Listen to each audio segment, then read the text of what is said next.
I think what I really want to talk today to everyone is about something that we don't often talk about in professional settings, and that's love. And in this case, I'm not talking about romantic love, but rather the type of love that gets you through life's hardest moments. So I'm talking about the difficult year that we've had, and in times like these, how we can go between really sharply distinct feelings. Talking about hope and disbelief, optimism and despair, anxiety and outrage, curiosity and cynicism, and this is light and dark. Sometimes these feelings are a choice that we're making, and sometimes they're just thrust upon us because we've been kicked down and we've got to stand up to dust ourselves off. So on a good day, I might actually ask myself, is it okay to feel joy when so many others are in pain? Or is it okay to feel proud and celebrate? We've got so much to celebrate. I want to give some virtual high fives because a team member has really rocked it and accomplished a big goal at work or a big goal in the chapter. And it's really tough because sometimes the person next to them is feeling anxiety over their situation or the safety of their family at home. And I wanted to share with you just something personal that I actually personally have a lot of trouble celebrating when I know that not everyone in the room feels like celebrating. And that's just me. So I just want to make sure I share that. But that's something that I feel a lot. And some days I go from feeling on top of the world to wondering what the heck the universe is going to throw our way next. And is everything awesome? And is it not? Maybe sometimes, and is that okay? And I wanted to tell you that I think it's okay to feel this. Even more so, it's okay to feel both good and bad, light and dark, all at the same time. And here's why.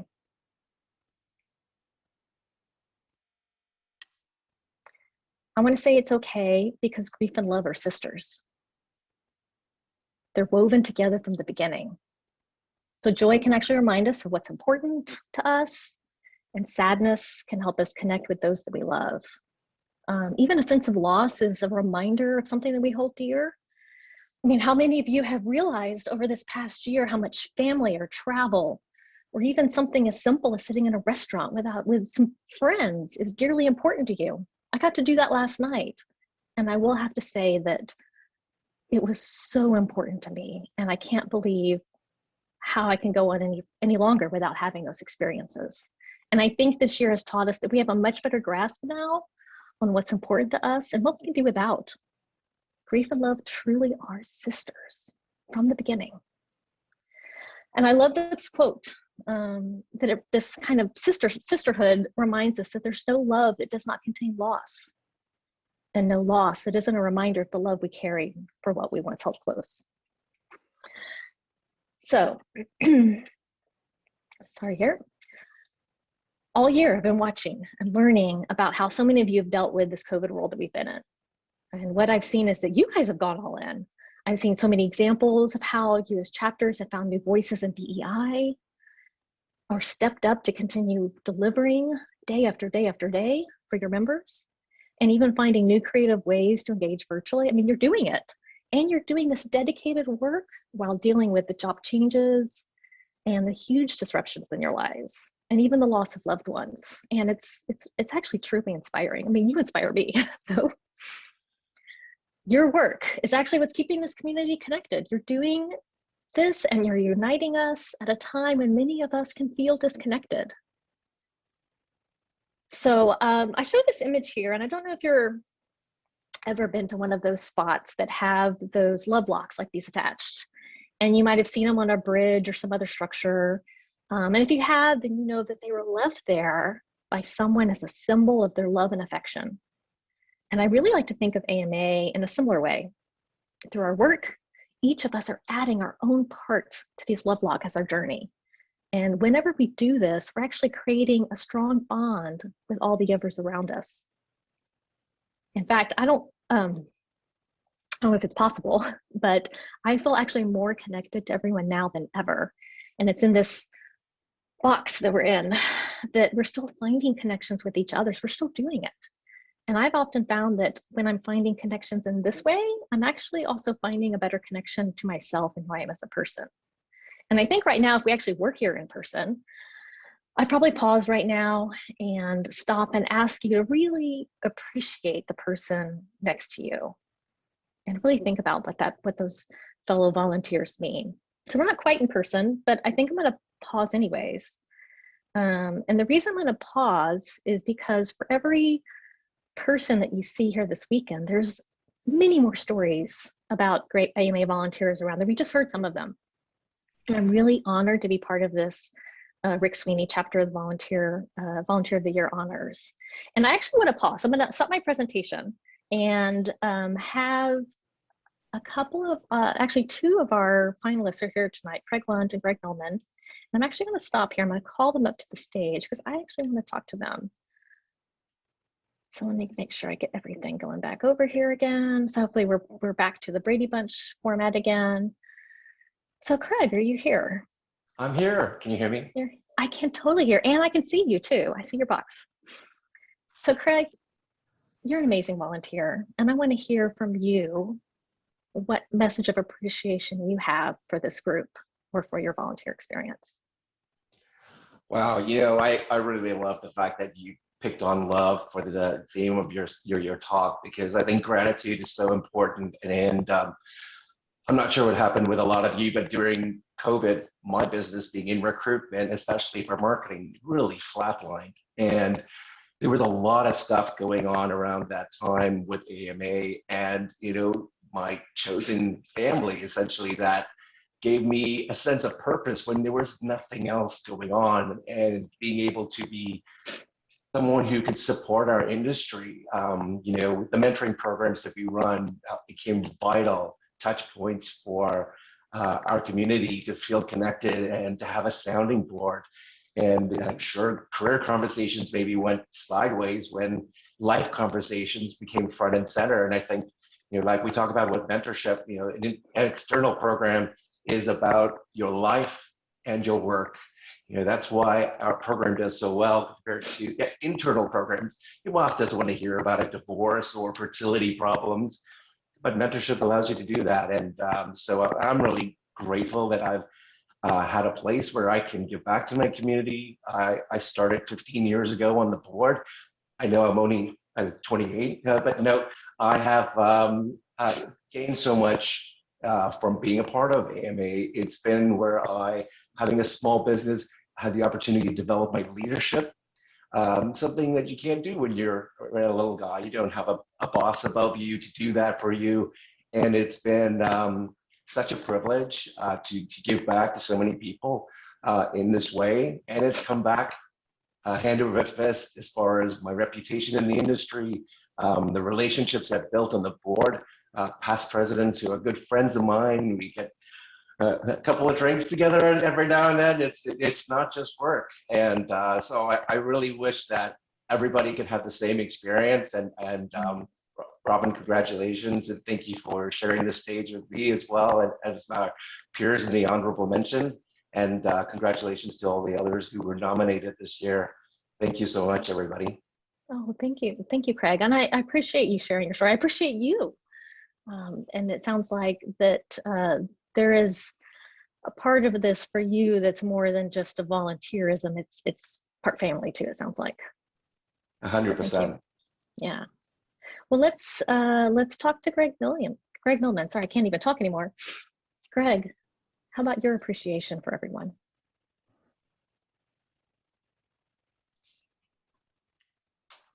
Let's see if he's still here. If you're on mute, Greg. Maybe he's on mute. Oh, there we go. You are. There we go. Hi, Greg. There. I just figured if I shouted louder, you'd hear me. I wanted to offer you just a hearty congratulations, Robin, to start things off. I've known you for a while, and there's nobody more deserving. So congratulations.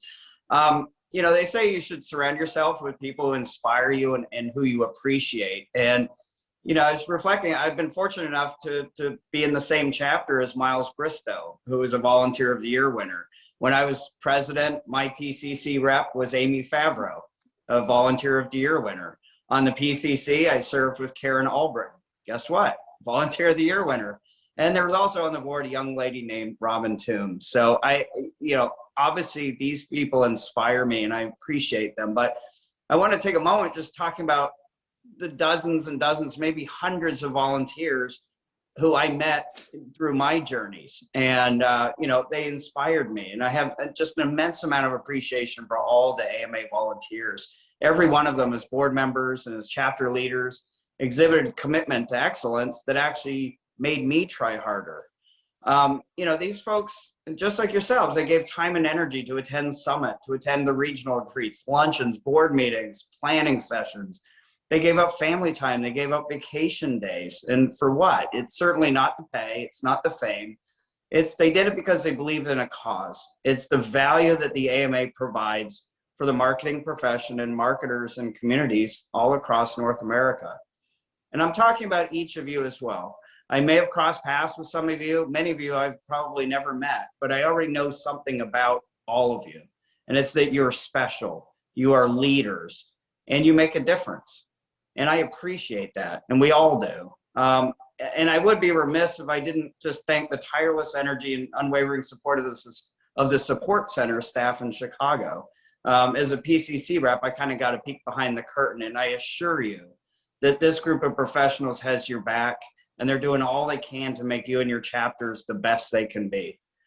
And I'll leave you just with one thought. The other day, Robin and I were talking, and we realized that neither of us even knew that we'd been nominated for Volunteer of the Year. And that, my friends, is the ultimate accolade. I promise you that others see your commitment and they see your passion. They see you as an example to be followed. And you may not even be aware of it, but you are appreciated more than maybe you'll ever know. But so thank you to everybody, those I know, and I've seen some wonderful faces, from the past on the screen, and many of you I don't know, but just thank you for being part of the AMA and giving up your time. With that, back to Robin. Oh, thank you. Thank you, Greg. Wow, I think you should take over this presentation from here on out. That was beautiful. And actually, I just grabbed something off my bookshelf. So I've got a lot of stuff on here, kind of inspires me when I'm working and trying to keep me grounded. And in a past leadership summit, I got this little card from AMA Iowa, and it has a quote on there, and it says, "Find a group of people who challenge and inspire you. Spend a lot of time with them, and it will change your life forever." And I think this is pretty good. So AMA Iowa, you don't know this. I look at it every single day when I walk into my office. So I want to thank you for that. All right, so I guess I need to get back to the presentation. So I'm going to go back and share my screen again and kind of pick this thing back up. Oh my goodness, so much love. I'm feeling the love for sure. All right, let's get this back going. Okay, so hopefully you'll see my screen again if I did this all correctly. Okay, let me get this back up. All right, so we're back. And here we are again. All right, so I'm feeling the love, and I bring up the love again. And I know how much this past year has changed work and volunteering and changed us. And I think that maybe when you were kind of at an AMA event before the pandemic, you might have had one type of conversation. It might have been superficial, or one maybe more focused on small talk, or maybe you might have even kind of asked someone when you were talking to them kind of like what they were working on. And I think today you're probably less likely to do that. And you're more likely to first ask them how they're doing today. You're checking in, you're having those conversations about health and wellness. You're doing more today, helping others get work done and learn something new. You're doing more than that. You're helping them succeed and grow in ways that I think actually transcend the idea of a professional organization. So I think a lot more about that volunteer journey today, kind of what's the same and what's different. That is me on the left. I know it's a leadership summit in person and socializing. And I actually think I have maybe a few more crinkles around the eyes today than I did back then. This photo was actually my second leadership summit.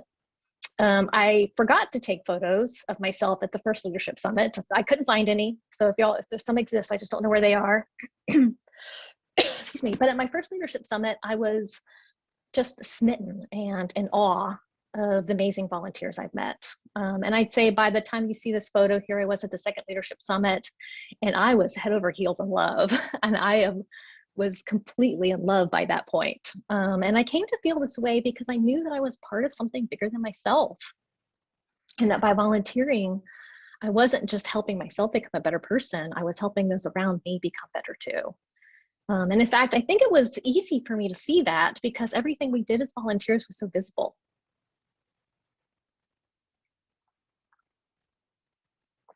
So this is actually Stephen Mendoza on the right. Stephen started his role on AMA Houston last year. Oh, and like many of you, I would say this is his first summit and his first year on the board. He's endured 100% virtual volunteering with a smile.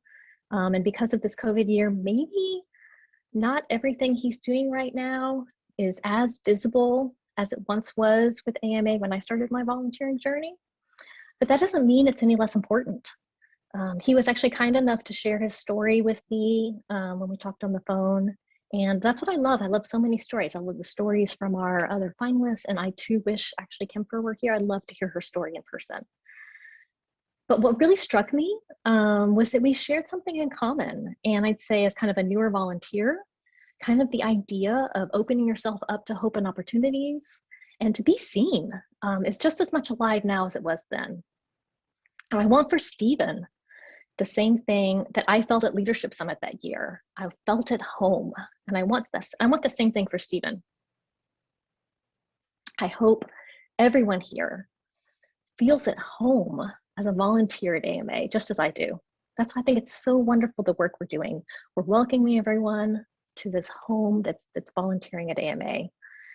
As volunteers, you're giving your time and talent, but you're doing more than that. You're opening your heart to others. And I'd say the role of love and volunteering is real.